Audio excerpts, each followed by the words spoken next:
আমি এই জঙ্গলে জঙ্গলে হাঁটতেছি মূলত কলা কচু পাতা খুঁজতেছি, কলা কচু বা তেলা কচু যেটাকে বলে। কিন্তু আমার মনে হচ্ছে না আমি এখানে এই গাছটা পাবো। আবার মনে হচ্ছে পাইছি। এখন এটাই তো সম্ভবত কলা কচু গাছের পাতা, তাই না? তো আলহামদুলিল্লাহ, আসলে বলে নিয়ত ভালো থাকলে নাকি আল্লাহ তাআলা সব কিছু জোগাড় করে দেয়। আলহামদুলিল্লাহ, আমি ভাবছি যে পাবো না, আমাদের এখানে সম্ভবত গাছ থাকবে না, কারণ আব্বু অনেক সময় আগাছা গাছগুলো খুব তাড়াতাড়ি পরিষ্কার করে ফেলে। তো আমি আজকে আসলে চুলের একটা রেমেডি করব, কারণ ইদানিং দেখতেছি যে খুব বেশি পরিমাণে চুল ঝরতেছে।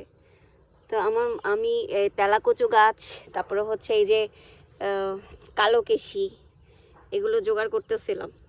এগুলোকে ব্লেন্ড করে ওগুলোর রস মাথায় দিব। তো আমি ভাবছিলাম যে এখানে আমি কলা কচু গাছের পাতা পাবো না। তো আলহামদুলিল্লাহ, এই যে আমার থেকে তো মনে হচ্ছে এটা কলা কচু গাছেরই পাতা। তো যাই হোক, এটা আমি আম্মুকে দেখানোর পরে বুঝবো, আমার থেকে মনে হচ্ছে এটা ওইটাই। সেই জন্য এই যে নিয়ে নিলাম, পাইছি যেহেতু অল্প কয়েকটা গাছ, অল্প কয়েকটা পাতা। তো এটা আমাদের বাগান, মানে একরকম বলতে পারেন একটা কলা বাগান। এখানে অনেকগুলো কলা গাছ আছে, এই যে দেখেন কলার ছড়িও আছে। তো এটা হচ্ছে আমাদের একটা কলা বাগান, বাঁশ বাগান আমাদের পুকুরের পাশে আর কি।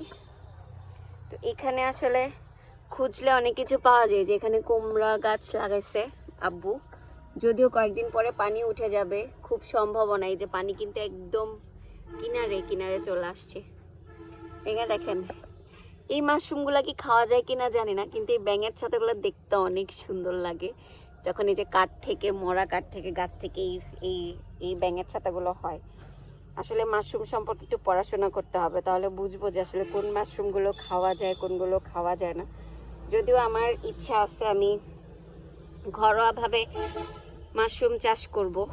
তো ইনশাল্লাহ সেটা কয়েকদিনের মধ্যেই ট্রাই করে দেখব। যদি সাকসেসফুল হই অবশ্যই আপনাদের সাথে শেয়ার করব।